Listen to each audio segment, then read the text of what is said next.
ही नहीं सकते हो। नहीं कर सकते, नहीं कर सकते। उसका रीजन ये है कि वो जी। एक डिफरेंट सोच से आ रहे हैं।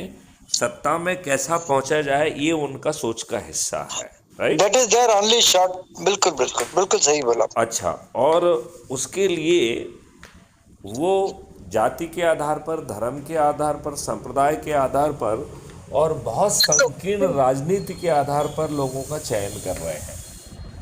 बिल्कुल आपने सही बोला। That is what should have been avoided long long back.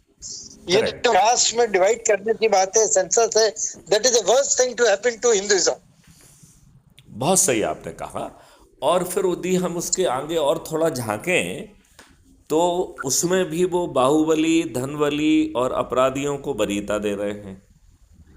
बिल्कुल हो ही रहा है ऐसा।